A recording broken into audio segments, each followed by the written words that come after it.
So I think for technology, like my biggest thing is how technology affects people and social structures.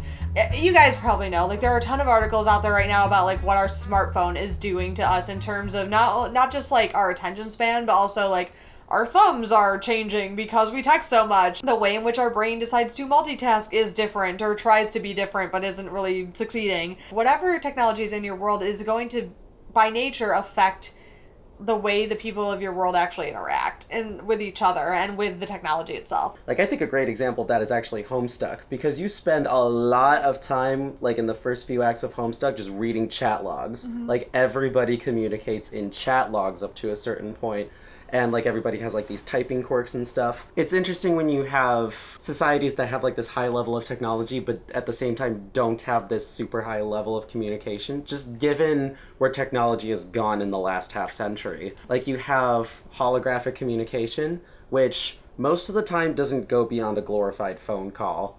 I mean, half the time they're still monochrome. Like, they're usually just like little holograms on a platform, except in The Force Awakens where it's like this giant projection, which is kind of cool, but it's still just, you know, it's just a bigger version of what was already there. I feel like that one sort of missed the mark on where we're going. Star Trek did a bit better job of predicting how telecommunications would develop. I mean, like, you had Kirk's flip communicator. That basically is the reason behind the whole flip phone thing that had us captivated for the better part of the 2000s. I'm reading Infinite Jest currently, and actually what's interesting is that Infinite Jest kind of predicts Skype. Some of it right, some of it wrong, obviously. I don't know that any movie or book that has like predicted technology has really been 100% right. But what's interesting about Infinite Jest to me is that it really does capture the way in which Skype affects our multitasking. It talks about how we went from video chatting to being really anxious about video chatting because we could A, see ourselves in the corner and it made us self-conscious, and B, we realized that like we had to actually be really engaged with the other person when we video chatted, so a lot of people just opted not to video chat anymore and just use the audio function.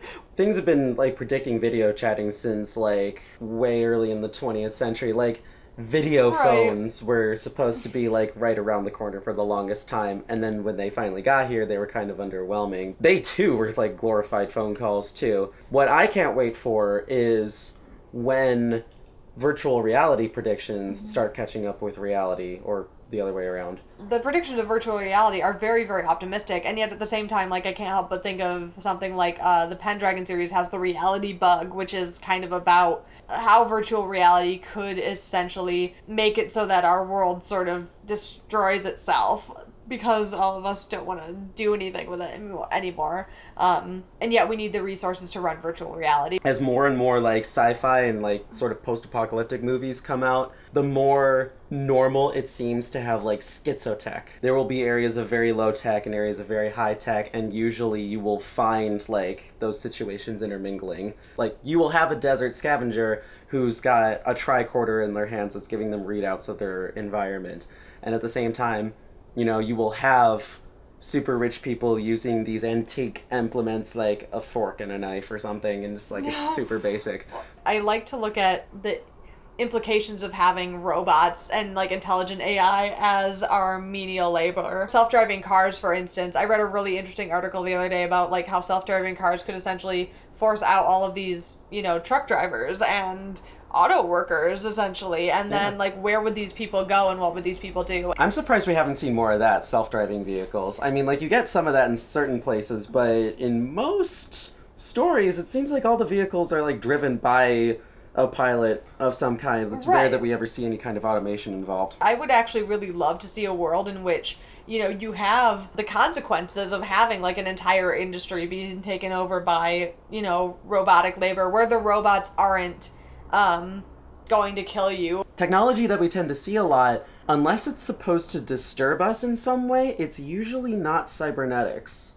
Like, cybernetics is usually associated with something that's like very compromising, and like that's something that we are in real life society kind of afraid of happening to us. Like, we don't want technology infused with us. If there's a cyborg in a story, they're usually a bad guy, like Darth Vader or Long like John Silver and Treasure Planet. the Treasure Planet version, or the Borg. If they are used for like a hero or something, it's usually like this point of like, oh my gosh, I've lost my humanity or something, and that's like Ghost in the Shell does that really well, where the whole point is like, do I have a soul or not? You know? Yeah, like if you are mostly machine, at a certain point, do you stop being human? And there's so many subtopics about technology, but you know, we only have so much time to monopolize your viewing apparatus. You can click subscribe or like follow us in the social media, because that's also a technology that we are using. Yes, use your technology and listen to us talk about technology. Yeah. Are we meta or are we meta? Exactly. Well, leave a comment answering that question or talking about where you think the technology is going to go in the future and how that might be used for your world. Yeah, and in the meantime, stay curious and stay creative.